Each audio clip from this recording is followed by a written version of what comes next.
In this video, I'm going to tell you the most important principle when it comes to having a consistent tennis serve.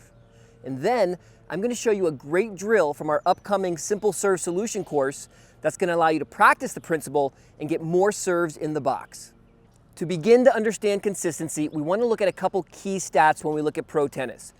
First off, on a good day, a professional tennis player makes their serve in the box roughly 65% of the time. They're a professional. They do this for a living. But they almost always make their second serve in.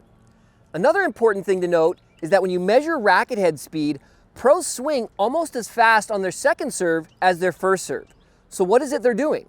And to better understand that, you want to understand a concept known as the acceptance window.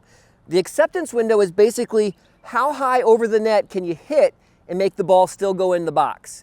If you hit outside of the acceptance window, the ball goes long. If you hit under the acceptance window, the ball goes in the net. What pros are doing is they're basically making their acceptance window bigger on their second serve, so it's going to go in more.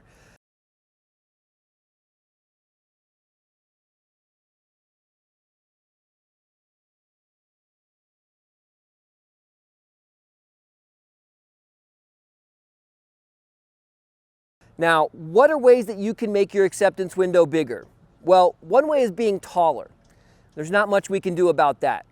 Another way is by hitting softer. If you hit softer, gravity will have more of an effect on the ball and it'll drop it in the box.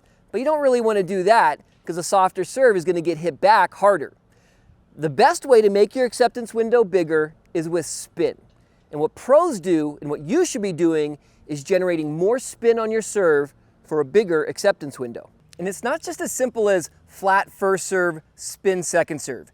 You want to get so good at this understanding of the concept that you actually vary the amount of spin you get based on the situation. For example, you're up 40-love and it's your serve, and you know the harder and flatter you hit it, the smaller your acceptance window gets, but why not take a little bit of risk? Even on your second serve, maybe you want to not worry about having a 100% chance of getting it in, but a 99% chance of getting it in, and you're just going to put a little spin on it, but still hit it pretty hard and flat. All right, I made it.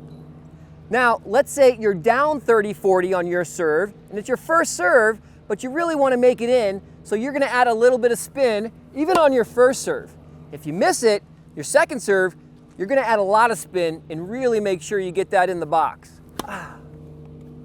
Okay, the drill I want you to do is called the 4-line drill. What you're going to do is you're going to envision 4 lines above the level of the net. 1 line just barely above the net, and the 4th line being maybe 4 or 5 feet above the net with 2 lines in between. The goal of the drill is to try to make the serve in the box while striking each line and not changing your racket head speed.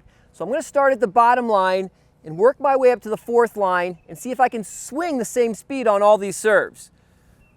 So there's a completely flat one, a little bit of spin, a little bit of more spin, and then finally, lots of spin. Hopefully this exercise changes how you perceive a first and second serve and shows you how you can use spin to become a more complete tennis player. Now, if you don't think you completely understand how to generate spin over your head, well then you're definitely going to want to check out our 6-week Simple Serve Solution course coming soon.